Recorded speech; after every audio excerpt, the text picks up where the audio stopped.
This is Tony Buzbee with the Swimming with the Sharks pod, the Tony Buzbee pod. Today, we devote the entire pod to talking about all the deaths that have been found in the bayous across the city and try to answer your questions to the best we can. So tune in.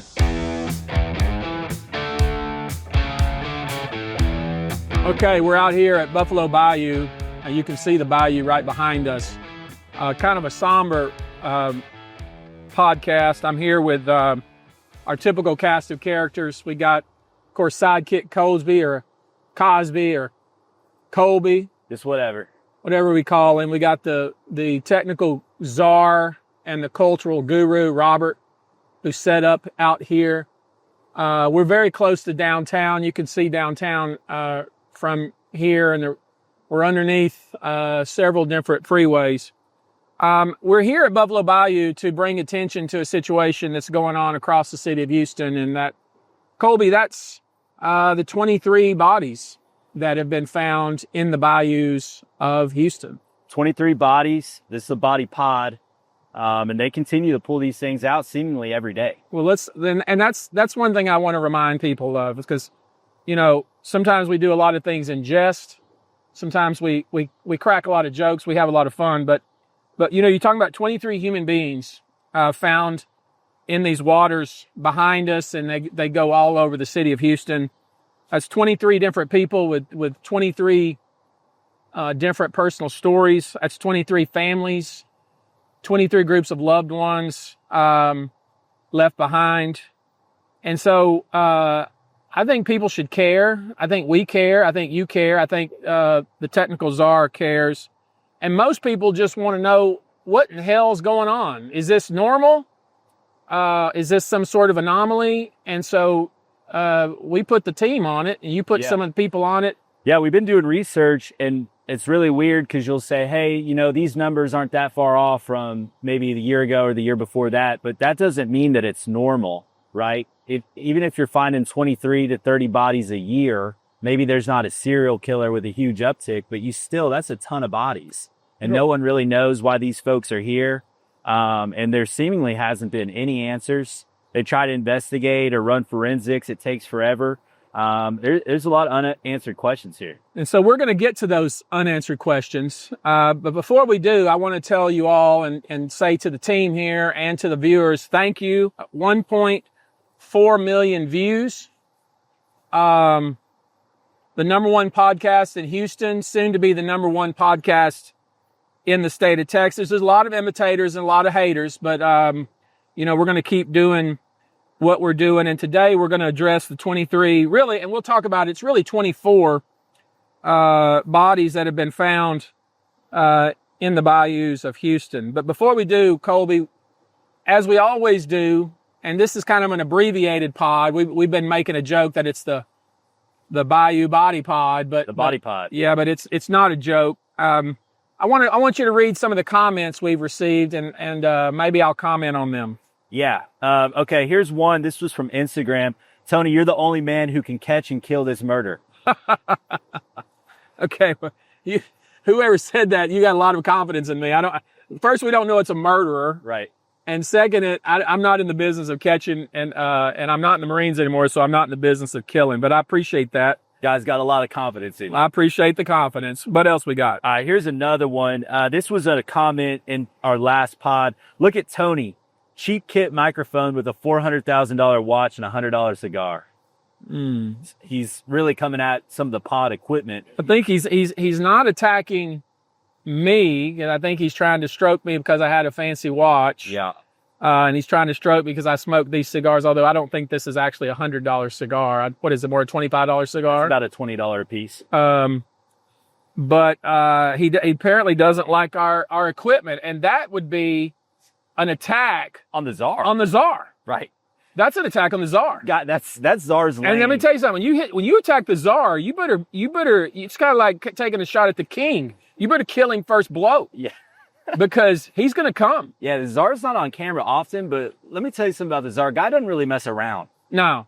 The czar, if you don't talk about bodies in Buffalo Bayou, there will be another body in the Buffalo Bayou who come out the czar. I mean, if there's a list of serious people, the czar's on it. So there are millions of people in the city of Houston, and I'm going to venture to say that the Czar is one of the more serious ones. Yeah, these are serious as hell. Oh shit, I would not, and I wouldn't, even and I'm not scared of anybody, even I wouldn't mess with the Czar. Well, before we started this pod, you said, hey man, you think we're going to be good here? Kind of in a high crime area. And I looked at you and I said, we got the Czar. Okay, that's a complete fabrication. Oh, when you get into your fabrication mode, it's so obvious. Okay. I don't really have a fabrication mode. All right, we're going to keep it going. Next comment. Love the podcast. Keep doing it. Love how you put on for the city, brother. We love you in the streets. I love you back in the streets. What else we got? All right. Hey, I just wanted to apologize for being a dick to you a few years ago. I was going through some pretty rough stuff. Doesn't make it excusable, but I wanted to share it with you. Okay. You know who this is? Dude, I have no clue who this man is, but, I'm sure as much as he was a dick to me, I was probably a dick times 10. Right. And so it's all good. I accept your apology, even though I don't remember what you're talking about. All right. And then we got one more comment. This has been a steady subject here. This guy says, get a haircut.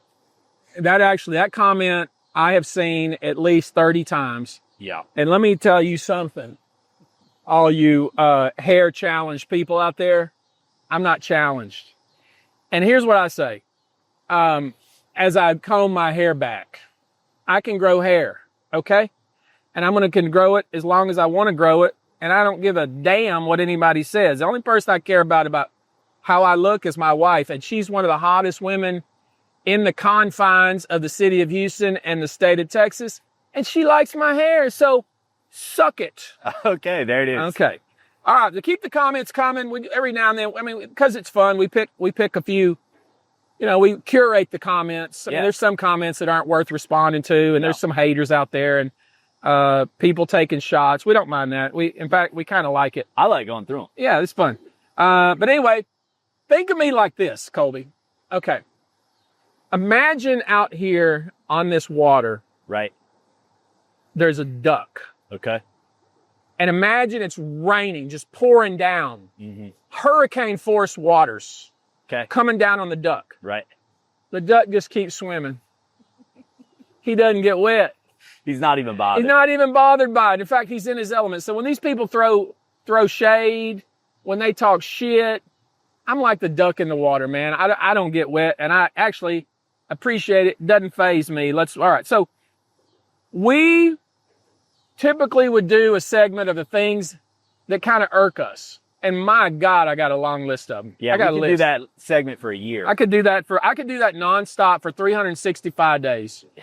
Because for some reason, just shit irks me. I mean, what about the car in front of us when we were about to park and do a serious body pod? You're trying to get me off on a tangent, but I refuse to be taken that way.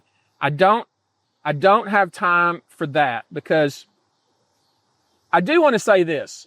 A lot of people have summarily dismissed the fact that there's been 23 bodies found, and not just Buffalo Bayou, which is behind us, but the bayous across the city. And we're going to talk a little bit about the bayous and what the history of them. Right.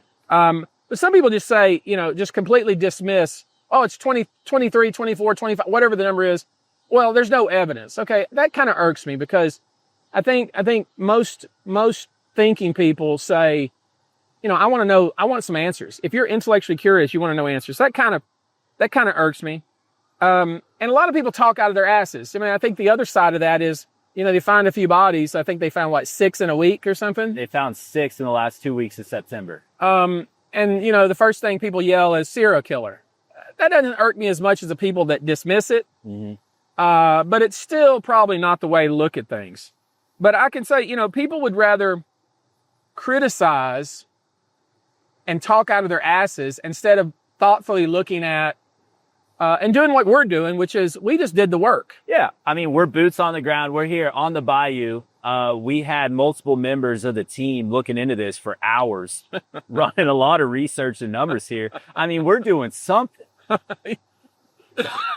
I'm sure the authorities are very, very thankful about what we're doing. I mean, they may need to call us. Yeah, maybe I do need to solve it. Look, I know there's people out there that probably in their little grape, their little head, right, or in the Marine Corps we call it the brain housing group.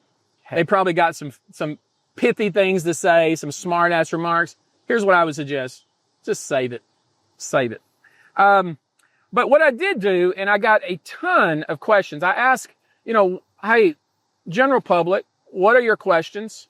And we got a ton of questions, most of which I think we're going to be able to answer. Some of which are just not answerable, and some of which are completely off point. And this is the first one I'm going to start with. Okay. So I posted, hey, there's 23 bodies been found in the bayous of Houston, in the waterways of Houston. I'm sure that piques some curiosity. What are your questions? The first question I got was, what is the best Italian restaurant in Houston? Nothing to do with the Bayou, but still a good question nonetheless. But you know what? It's an important question, and I'm going to go ahead and answer that important question, even though it has absolutely nothing to do with what we're doing here. So, mark my words. I've eaten at most every good restaurant there is, and of course, there's more that pop up. It's hard to keep up, but I try to get around. Right.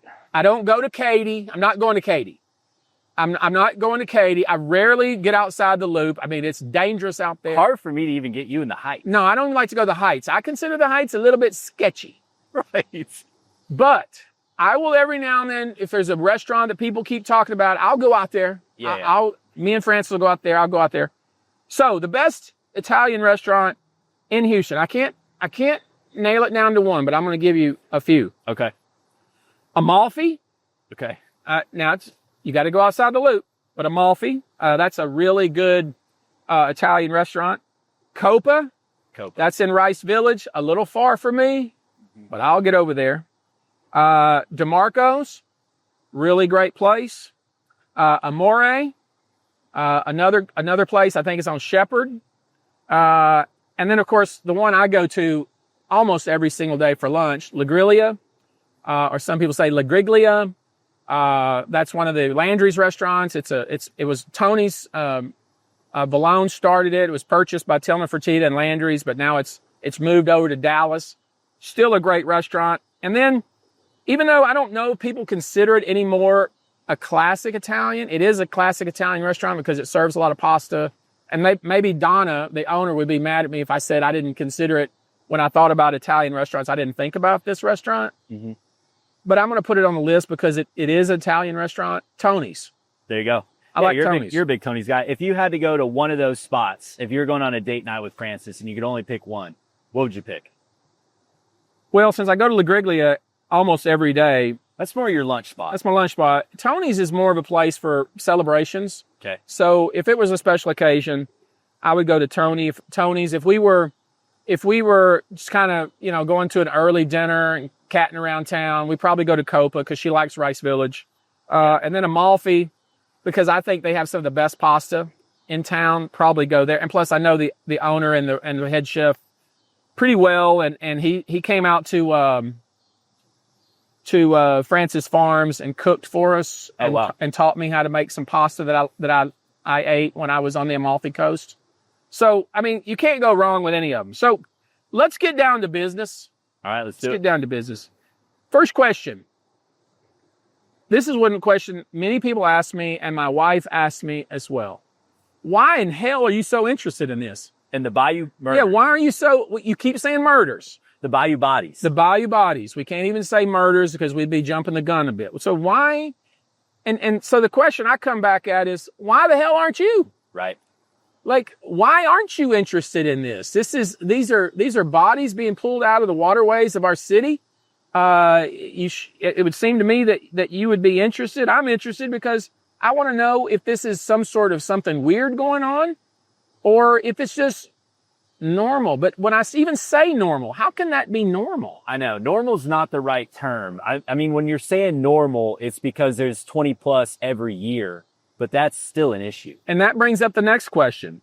There's several people said, the kind of people that are more informed who did a little research said, well, there were 24 bodies pulled out of the bayous last year, the year 2024. Right. There's been 23/24 this year.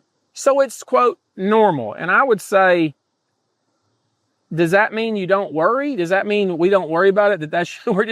It's become normalized that there's 25 bodies that are pulled out of the waterways in the city of Houston, and that's normal. You know, there's a concept called creeping normality. Have you heard about this? Yeah. When, you know, things continue to change and get more and more bizarre, because it changes so slowly. It's the new normal. It's the new normal. And I don't think that whether it's happened for 10 years in a row, I personally don't think it's normal. I don't think it should be considered normal, and I think there should be some answers.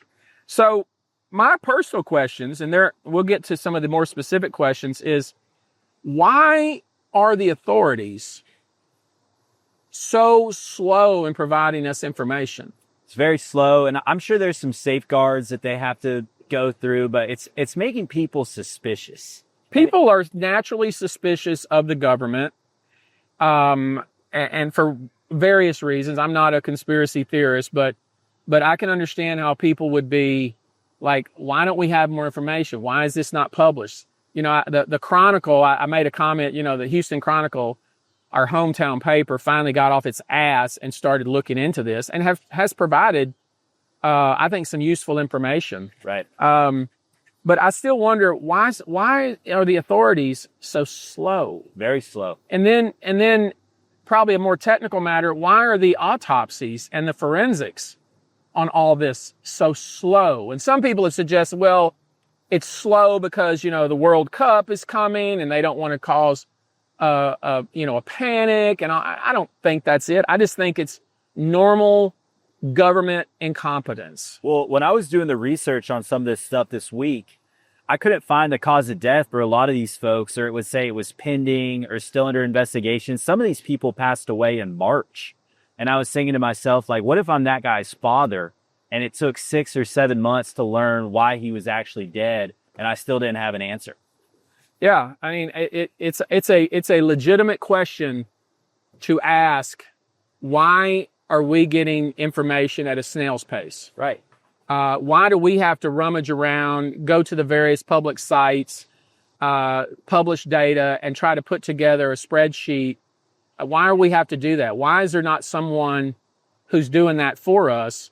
So, you know, if you really don't believe that there's anything amiss, that this is just completely normal, then give us the information and let us decide. Yeah. We can decide, okay? And there's people to do it. I mean, we're not in some, weird, small, one-off city. It's the third or fourth biggest city in the United States. They should be able to get this data. You should be able to. Yeah, and a good friend of mine said, Tony, on the one hand, you said that the mayor has done a pretty good job, and he has. On the other hand, you said that the mayor made it very clear that there's, quote, no evidence to kind of assuage any fears that people had. And let me comment on that.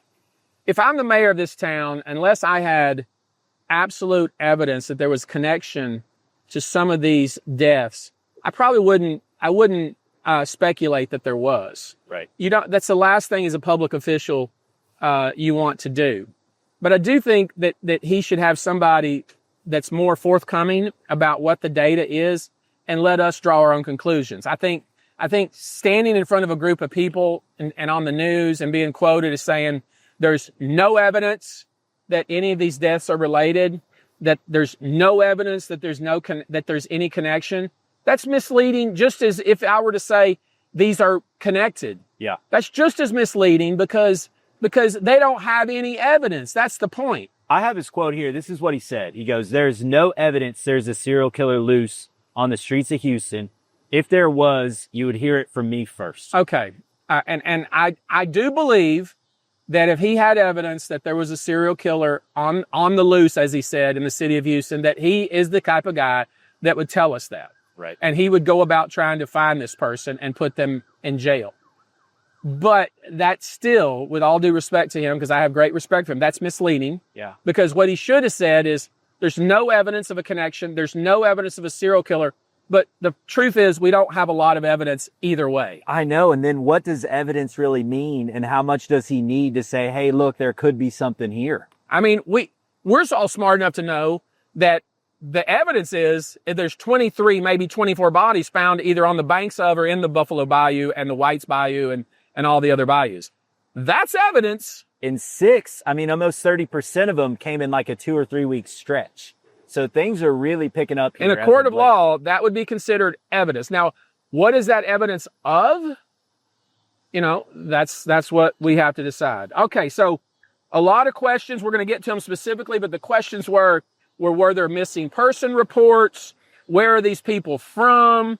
What is the cause of death? What is the race, gender, ages? Tony, do you see a pattern? We're going to try to answer all those questions to the extent that they are answerable. But I think most people that watch this are going to be left with some really hard data, but they're going to have more questions once we're done. I agree. So why are we here? Let me just lay the framework. In Houston, the 4th largest city behind Chicago in the country, depending on the year, we have somewhere around 300 to 400 homicides a year. And query, how many of those are solved?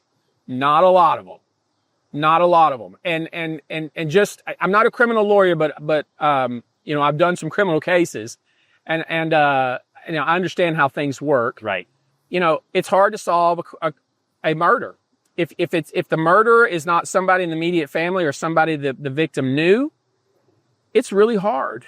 And if you don't solve the murder, I think in the first 48 to 72 hours, the the chance of it being solved, it goes down to almost zero. Slim, very slim. And that's why serial killers get away with what they, and again, I'm not suggesting there's a serial killer. I'm just saying that's why, because they typically choose victims based on some weird profile in their head, which can change over time.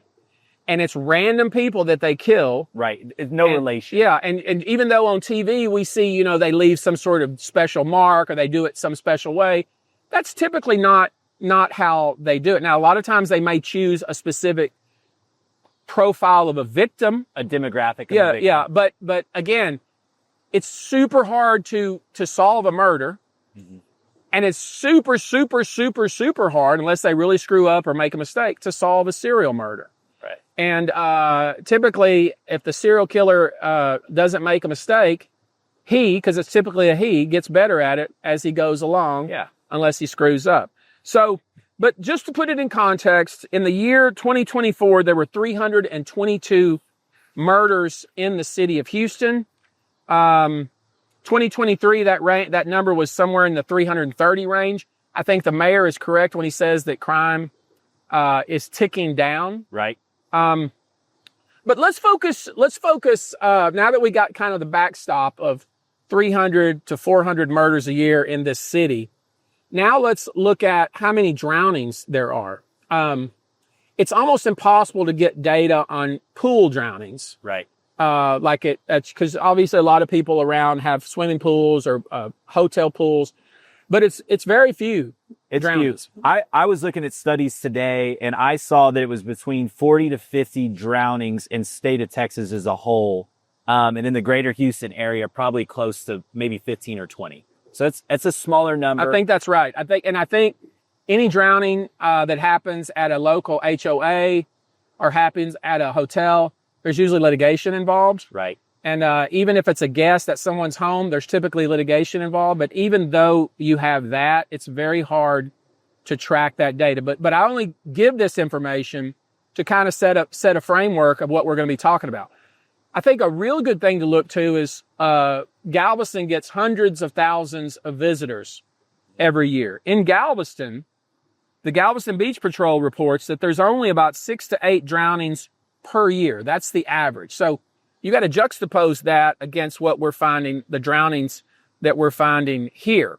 And I think it goes without saying that when an autopsy is finally done, mm-hmm. and it takes a long time for some reason, and I'm not criticizing the medical examiner or the coroner's office or whatever they call themselves, but we're not getting real-time data. As you suggested, it's really stale, old data. It's like some of these drownings or these deaths that happened in March, we're just now getting cause of death. Just now getting it. Some of it still don't have it from March. But know this, when somebody is alive and they go into the water and then they die in the water, one way to figure out real quickly is how they died is if there's water in their lungs.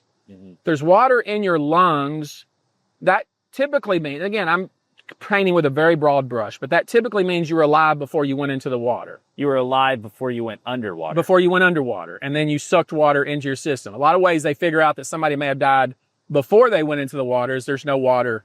Because there's no air intake. No air intake. Once you're down. That's right. So that's one way the medical examiner figures out, is this a drowning or is this person killed and then dumped into the water? Also, they're not going to be able to tell you if it was a forceful drowning versus an accidental drowning, because there would be a difference. I mean, if you held me under the water and drowned me, that'd be different than if I fell out of the canoe or the kayak and couldn't get back You could up. fall out of a kayak and hit your head. Right. Fall in the water. The coroner would say there's blunt force trauma to your head and there's water in your lungs. You were alive before you went under the water. That could be a murder or that could be an accident. Yep. There's just no way to know. And it's not inconceivable that I could take Robert right here, hold him under the water, drown him, and he would have no markings on his body to show that he had any trauma, and they could say that was a drowning. Right. So just because even if we finally get this science and we get the forensics, doesn't necessarily mean it tells us the answer to the question. It really just leads to more questions. It leads to more. And I guess that's one of the points I want to make. When the coroner says this person died due to drowning, that doesn't mean that they weren't murdered. Yeah. Of course, I mean, obviously, conversely, if they died of drowning, doesn't mean it is a murder. Point is, it just means that their life ended because they had water in their lungs and they asphyxiated and they could not breathe. It's also making it hard that when they find these bodies, they can't say, hey, he's been in the bayou dead for 6 days. They just kind of have to guess. And I feel like that's going to make it a lot harder to track that man down to see what he was doing when he died. Depending on how cold the water is, and obviously here we are, even though it's October, it's still pretty hot. Damn warm. Bodies are going to decompose quicker than they would if the water was in the 30s or 40s. So they're able to figure out that way based on the decomposition of the body. But one of the things that murderers know and murderers do is dump bodies in water because you eliminate a lot of the forensics. Right. And Okay. There's been 23 or 24 that have been found. There's probably hundreds of bodies in there that haven't been found. Okay. Now there's something that'll be we don't know that. You don't know that. But it's very possible that, I mean, typically a dead body floats for a while anyway. But yes, I would expect that if you find 23 bodies in the waterways of Houston, there's many more in there.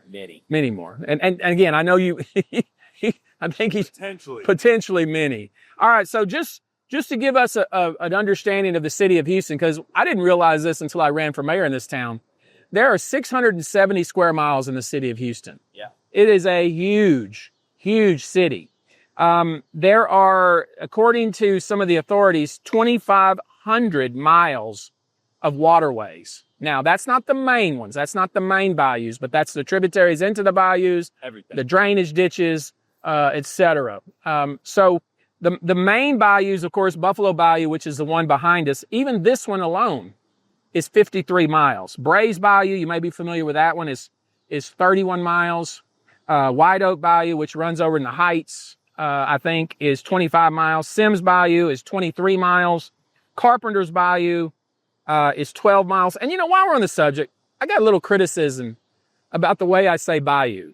Is that who's coming at you for that? Oh, just some damn Yankees.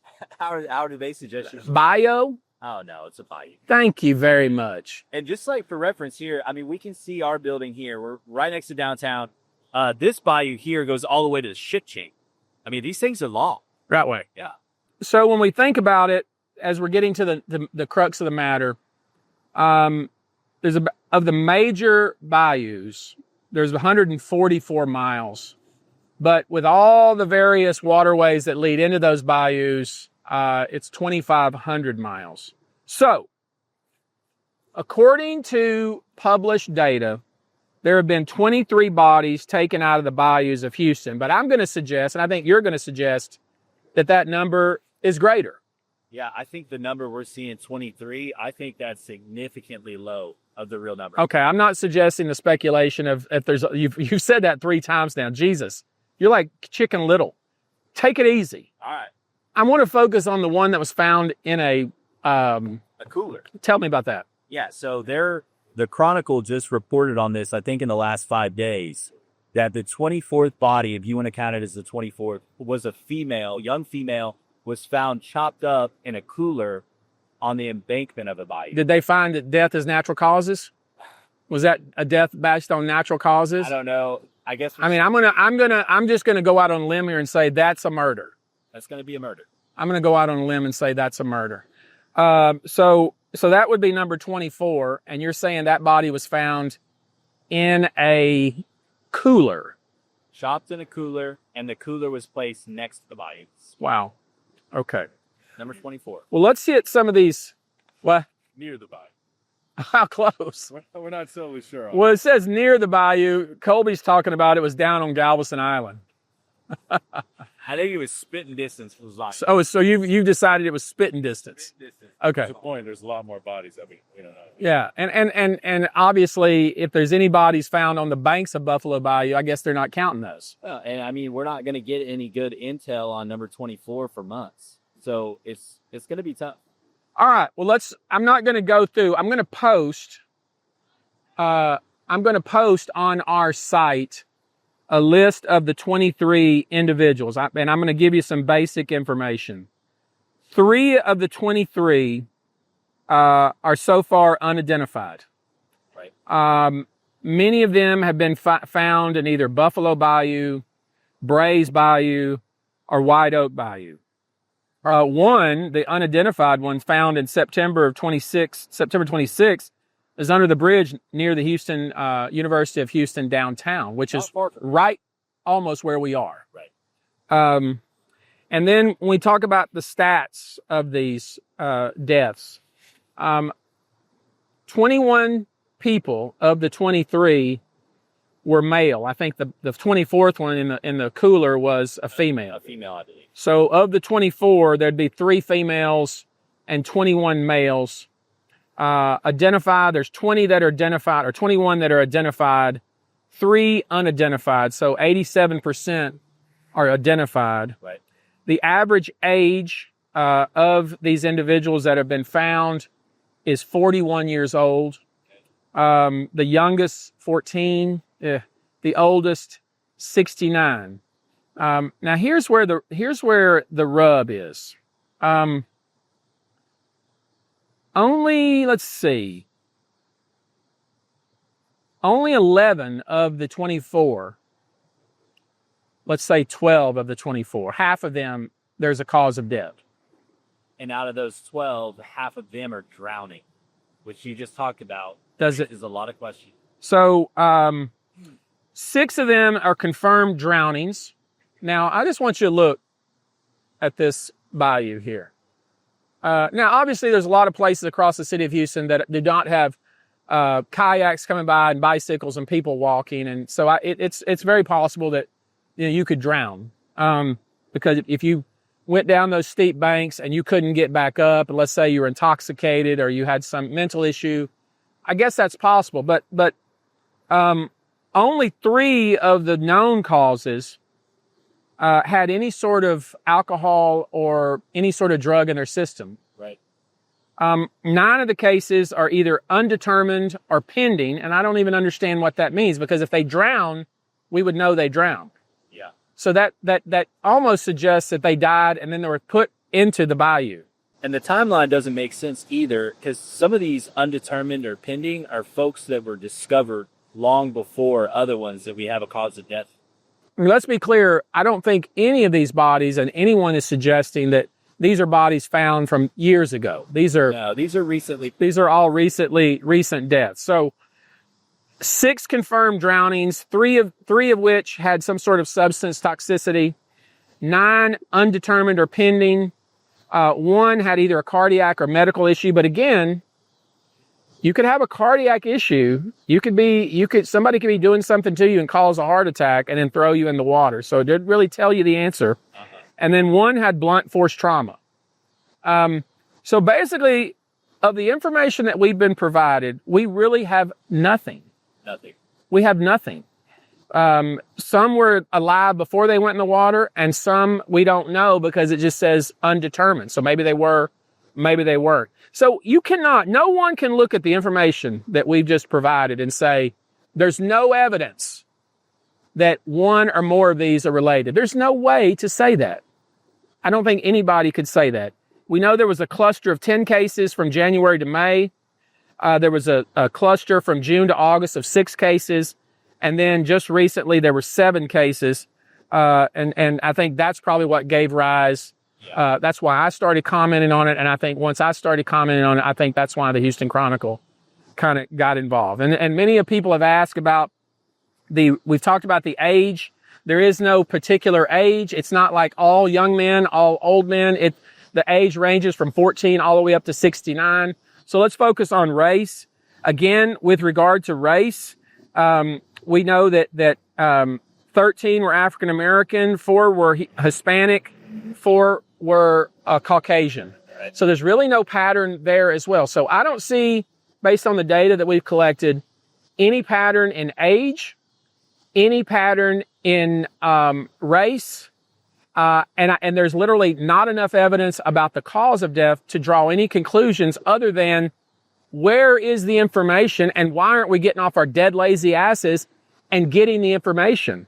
The only pattern you see here is that the great overwhelming majority of these people are males. Male heavy here. And you would think, one of the questions we'll get to them that people have asked is it mostly homeless people? Is it mostly homeless? Because that's the first thing that people think. Oh, it's homeless. Well, the truth is, I don't think it's the case at all. In fact, none of the data suggests that these were people that were homeless and, I guess we have this picture in our mind of homeless people sleeping various places and roll off into the bayou and drown. I don't think that's the case at all. I don't think so either. I mean, these are individuals with families. They're not homeless base. So what does that really tell us, Colby? It tells us that we're not doing the work. That most of the people are male. There's no particular age. There's a few more African Americans, of course, than whites and Hispanics, but even so, it's not like it's all not enough for a pattern. I don't think so. And the glaring problem is that the heavy lifting of finding out why these people have died, why they were at the bayou, who they were with, what time of day it happened, all that, we don't have any of that. Right. So some of the questions, how do we know this is statistically abnormal level of bodies relative to past years? I think we addressed that. It was 24 last year. It's already 24 this year, and we're in October. My respectful suggestion is it shouldn't be that many. Yeah, it's still 24 too many. Yeah. One of the questions, is it mostly homeless people? No, it is not. Why are they not calling it a serial killer? Probably because there's no evidence to suggest it is, just like there's no evidence to suggest it's not. It isn't. How does this compare with what's going on in the Austin Town Lake? So we did a little research on that. In Austin, at Lady Bird Lake, which is the lake that's down the hill from the Four Seasons. Yeah. Four Seasons. They're calling this person the Rainy Street Ripper. The Rainy Street Ripper. They've recovered 38 bodies in Lake Austin since 2022. Of them, 30 were men, 8 are women, and 60% of those people were the ages of 30 to 49. Again, I don't see how you draw any conclusions from that. That's still kind of a heavy spread. I mean, that's a 20-year age gap. You've got 8 of a different sex. I would agree. I don't think you can pencil that in as a serial killer, but maybe there, opposed to here, it's a little bit more targeted in the location because these folks were all found much closer to each other. The folks in Austin have been very particular and been vocal about calling, at least the authorities, these accidental drownings. Yeah. And again, I would take that with a grain of salt. And again, I'm not trying to suggest any sort of malintent by authorities, but I just want you to understand how they're when they don't have any evidence that somebody held you under the water, and they don't have any evidence of trauma, ligature marks, whatever, that you were tied up. You don't have a brick tied to your ankles. Yeah, you're not wearing cement shoes. Yeah, they're gonna say accidental drowning, even though we could literally take Robert not bruise him in any way, not tie him up, us hold him down and drown him, let him float away. And Austin and probably Houston would say that was an accidental drowning, even though you and I drowned him. Clearly not an accident. Clearly. Well, Austin PD is so convinced that it was a drowning that they teamed up with a local university and did a study on all. I think they chose about 50 bodies. Yeah. Did a study, and they came out with something press release. Pretty much said they were Texas State did Texas State. pretty thorough investigation study on the body. Well, let me just say that, and I think this situation we have is warranted, that the University of Houston or some body here that has the time and the resources should study this. I think it warrants study. But again, I know how public officials think, and I know that they do not want to cause a panic unless it's absolutely necessary. And even if they, despite what the mayor said, even if they believe there might be some commonality amongst some of these, they would never say that unless they had undisputed proof, and unless they knew other people within their office might leak it, then they might say it. And it's like what you said earlier, they're going to have undisputed proofs. And one of the ways to have that for serial killer is the guy would have to start leaving some sort of mark, a signature mark on the victims, like branding them or branding a tree where he done some. And I think that's more fantasy. I don't think folks are actually doing it. People aren't living in a movie. Right. But I guess that my take on all that is, on the one hand, I can see the public official's point of view, that they don't want to cause a stir and a panic and say something that potentially be untrue, and then cause themselves grief, because if they were to say that, the public would go after them in a big way to solve the crime.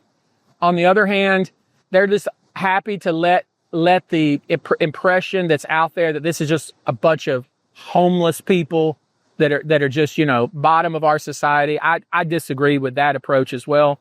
I think this warrants real investigation. Let's figure out exactly the circumstances of each death, how they got in the bayou, who put them in the bayou, or how that happened, what actually caused their death, who were they with, what time of day, where were they before. All these things will lead us to a conclusion of that this was truly an accidental drowning, or it was something else. Right. Okay. Somebody said they're still not calling it what it is. I don't know what it is. Again, my only point is to suggest that there's no evidence. That's true, because there's not enough evidence to draw any conclusions. We talked about Town Lake. A lot of people are asking, is this a serial killer? I don't think anybody can conclude that that's the case. One of the questions, why aren't they putting horseback and ATV officers on the trails? Well, this is, I think, a misconception of what people understand about the city of Houston. As I've already said, 670 square miles, 144 miles of just the major bayous, and then 2,500 miles of the various waterways. That would literally be impossible. Yeah. And the same would be true if you tried to put cameras up. It's just not possible. Similarities with the victims. The only similarity right now, because the only evidence we have, is that they were found in the water. And male. Yeah, and they're mostly male. Are these homicides or accidents? No one can tell you yes or no. No one knows that, despite what you may have heard. Why does the city keep brushing this under the rug? I don't think the city is brushing anything under the rug. I'm not suggesting that the mayor has some sinister motive to keep information from us, but I do think he should acknowledge that our evidence gathering is painfully slow and no conclusions can be drawn, period. Right. I would prefer a public official to say, we're looking into it, we take it seriously, we're not making assumptions that it's just like last year, we're not making assumptions that it's all homeless people. We're going to make the assumption that this is 24 people with 24 families, 24 lives that are super important, and we're going to figure out why they died. That's what I'd like to hear, period, full stop. Yeah, and maybe sometimes if it takes a long time, just say that, and maybe say why. But, I mean, when they're finding info on certain folks that happened after folks that happened a long time ago, it raises more questions. And I think our public officials should give us a little more credit. Yeah. I know that everybody has a very short attention span. and people love clicks. And I know it doesn't really get a lot of clicks to say, we don't know, we're looking into it, this is important, our data is lacking. I know that doesn't get a lot of clicks, but it's the truth. But just to stand and boldly say there's no evidence, which will get a lot of clicks and put everybody's mind at ease, I don't know if that's the approach that should be taken. We talked about the majority. The great majority are male, because a lot of people had that question. Here's a question. Could you list the people's names and their cause of death? As we've already said, we only have the cause of death on about half. And the coroner's office, the medical examiner, is very slow. Are these murders from the past? No, these are recent, Fairly recent. recent deaths. Yeah. We use that murder word. One person's question is, what the fuck? I think that's the question we've all asked. Why aren't they releasing the causes of death? Because in most cases they don't have it, because they're going to have to admit that they're not. And here's the thing. If this does happen year after year, why haven't we developed the resources to find out by this point? You know, why do we accept the excuse that, oh, we don't have the personnel to do all this work, when if this happens so often, you should have the personnel to do this work? It's important. Yeah. It's important. No, this is not all homeless people. Can we put video cameras on the walkways? That would be logistically impossible and cost prohibitive. We've already talked about the cause of death. Do you think we need the National Guard deployed to Houston? Don't lead me into that briar patch. I ain't talking about that. Do you have a story with Oscar Wyatt? I mean, what does that have to do? I mean, Oscar Wyatt recently died, but he wasn't found in the bayou. How many bodies per year are found? As we've stated, last year there were 24. So I think that answers the great majority of the questions. And I think the takeaway from all this is there's no one particular spot. It's 90% overwhelmingly male. There's no particular age. They range from 14 to 69. They've gotten the cause of death on less than half. When I say cause of death, they either undetermined, and they're done with their analysis. About 9 of them with drowning, which tells you nothing. 1 blunt force trauma. And contrary to what you might think, it's not all homeless, and they're not all druggies or drunks. Right. And so I think that's the best we're going to be able to do. And I wish we could do more. Colby, I wish we could do more. Me too. And I bet these folks' families wish that there's more being done as well. I think it warrants that. I think your government, your government has an obligation. Very few things. And again, I don't want to get into a philosophical debate about the role of government, but I think we all can agree that one role of government is to prevent crime. And in order to prevent crime and to solve crime and to deter crime, you have 24 bodies either around or in the bayous of your city. The onus is on you to do your job and find out why. Agreed. And it's hard to prevent crime if you're not calling things dead bodies floating up in your bayous crime. And again, I'm not suggesting it is a crime, but by God, we should look into it. Treat it like one. Treat it like one until you say still otherwise you find out. All right, with that, we're going to wrap up. This is the Bayou Body Pod. The Body Pod. And I hope it answers a lot of your questions. And I think it demonstrates to you that we did the best we could. This is all the data from any public source that's available. We gathered it and we presented it. Like I say, we'll put a little chart that you can access on our YouTube channel or something. You'll put it up for us. Yeah, Instagram as well. Yep. And so in the meantime, until the next time, don't do anything I wouldn't do. But if you do it the way I would do it. Take your time, be present, Colby. Count your blessings. God bless.